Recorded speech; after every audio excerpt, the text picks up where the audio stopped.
ယနေ့ဖတ်ရန်ဓမ္မဟောင်းကျမ်းစာတော်မြတ်မှာ34ခုမြောက်သောစာလံဆင်းရဲခြင်းမှလွတ်မြောက်ခြင်းဒါဝိဒ်သည်အဘိမလက်မင်းရှေ့မှထူးခြားသောအခြေအရာကိုပြုသဖြင့်နှင်ထုတ်ခြင်းကိုခံရ၍ထွက်သွားသောအခါဆက်ဆူသောစာလံငါသည်ခတ်သိမ်းသောကာလတို့၌ထာဝရဘုရားကိုကောင်းချီးပေးမည်ဂုဏ်ကျေးဇူးတော်ကိုအစဉ်မပြတ်မွတ်ဆိုမည်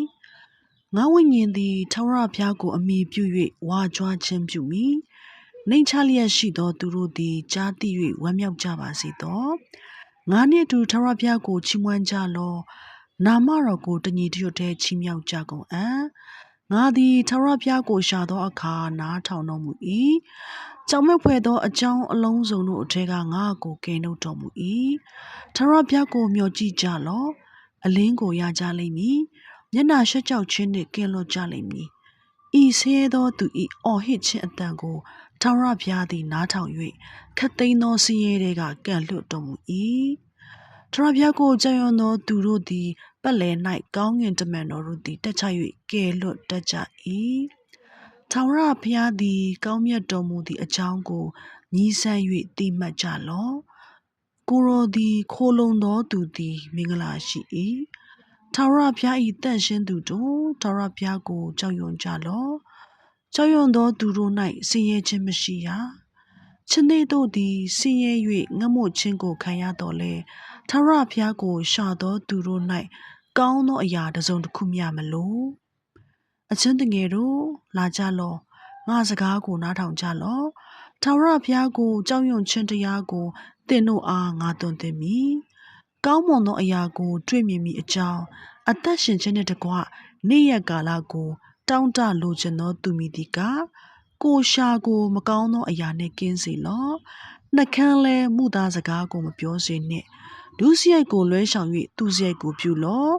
သူတစ်ပါးနှင့်တင့်တင့်နေခြင်းကိုရှာ၍မိအောင်လိုက်လော့ထာဝရဘုရားသည်ဖြောင့်မတ်သောသူတို့ကိုကြည့်ရှုတော်မူ၏သူတို့အော်ဟစ်တန်ကိုလည်းနားထောင်တော်မူ၏ဒုစရိုက်ကိုပြုသောသူတို့ကမြေကြီးပေါ်မှာအောက်မေ့စရာအမှတ်မျှမရှိစေခြင်းကပယ်ရှင်းမိအကြောင်းထာဝရဘုရားသည်မျက်နှာထားတော်မူ၏ဖြောင့်မတ်သောသူတို့သည်အော်ဟစ်သောအခါထာဝရဘုရားသည်နားထောင်၍သူတို့ကိုခတ်သိမ်းသောဆင်းရဲတွေကကယ်လွတ်တော်မူ၏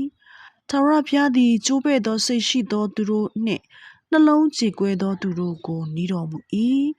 နောင်တရှိ၍နှိမ့်ချသောသူတို့ကိုလည်းကယ်တင်တော်မူ၏ဖြောင့်မတ်သောသူသည်များစွာသောဒုက္ခဆင်းရဲကိုခံရတော်လဲထာဝရဘုရားသည်ခတ်သိမ်းသောဒုက္ခဆင်းရဲတွေကကယ်လွတ်တော်မူ၏သူ၏အယိုးရှိသမျှတို့ကိုစောင့်ရှောက်တော်မူသည်ဖြစ်၍တချောင်းမျှမကြိုးမပယ်ရမတရားသောသူမူကားဘေးဖြင့်အသက်ဆုံးခြင်းသို့ရောက်ရမည်ဖြောင့်မတ်သောသူကိုမုန်းသောသူတို့သည်အပြစ်စီရင်ခြင်းကိုခံရကြမည်ထာဝရဘုရားသည်မိမိကျွန်တို့၏အသက်ဝိညာဉ်ကိုရွေးနှုတ်တော်မူသည်ဖြစ်၍ကိုယ်တော်ကိုခိုလုံသောသူတစ်စုံတစ်ယောက်မျှအပြစ်စီရင်ခြင်းကိုမခံရဤသည်ကားထာဝရဘုရား၏နှုတ်ကပတ်တော်ပေတည်းဆက်လက်၍ကြားနာရမည့်ဓမ္မသစ်ကျမ်းစာတော်မြတ်မှာရှမသက်ခရစ်ဝင်ကျမ်းအခန်းကြီး9အခန်းငယ်1မှ12တိုင်ထိုလူအပေါင်းတို့ကိုမြင်လျင်ကိုတော်သည်တောင်ပေါ်သို့တက်၍ထိုင်တော်မူသောအခါတပည့်တော်တို့သည်ကိုတော်ရင်းသို့ချဉ်ကပ်ကြ၏ထိုအခါနှုတ်တော်ကိုဖွင့်၍တပည့်တော်တို့အားဆုံးမဩဝါဒပေးတော်မူသည်မှာစိတ်နှလုံးနှိမ့်ချသောသူတို့သည်မင်္ဂလာရှိကြ၏အကြောင်းမူကားကောင်းငင်နိုင်ငံတော်သည်ထိုသူတို့၏နိုင်ငံဖြစ်၏စိတ်မသာညှိတွားသောသူတို့သည်မင်္ဂလာရှိကြ၏အကြောင်းမူကားထိုသူတို့သည်သက်သာခြင်းသို့ရောက်ကြလက်တံစိတ်နူးညံ့သိမ်မွေ့သောသူတို့သည်မင်္ဂလာရှိကြ၏အကြောင်းမူကားထိုသူတို့သည်ပြည်တော်ကိုအမွေခံရကြလက်တံဖြောင့်မတ်ခြင်းပါရမီကိုငတ်မွတ်သောသူတို့သည်မင်္ဂလာရှိကြ၏အကြောင်းမူကားထိုသူတို့သည်ဝပြောခြင်းသို့ရောက်ကြလက်တံတနာဆုံမှတ်တတ်သောသူတို့သည်မင်္ဂလာရှိကြ၏အကြောင်းမူကားထိုသူတို့သည်တနာဆုံမှတ်ခြင်းကိုခံရကြလက်တံစိတ်နှလုံးဖြူစင်သောသူတို့သည်မင်္ဂလာရှိကြ၏အကြောင်းမူကားထိုသူတို့သည်ဖျားသခင်ကိုမြင်ရကြလက်တံသူတစ်ပါးချင်းခန့်ရန်ပြုခြင်းကိုငြိမ်းစေတတ်သောသူတို့သည်မင်္ဂလာရှိကြ၏အကြောင်းမူကားထိုသူတို့သည်ဖျားသခင်၏သားတော်ဟုခေါ်ဝေါ်ခြင်းကိုခံရကြလက်တံဖ ဖြောင့်မတ်ခြင်းတရားကြောင့်နှောက်ယှက်ညှဉ်းဆဲခြင်းကိုခံရသောသူတို့သည်မင်္ဂလာရှိကြ၏အကြောင်းမူကားကောင်းကင်နိုင်ငံတော်သည်ထိုသူတို့၏နိုင်ငံဖြစ်၏ငါကြောင့်သင်တို့ကိုကဲ့ရဲ့ညှဉ်းဆဲ၍အမှန်မဲလျက်အပြစ်တကားတင်သောအခါသင်တို့သည်မင်္ဂလာရှိကြ၏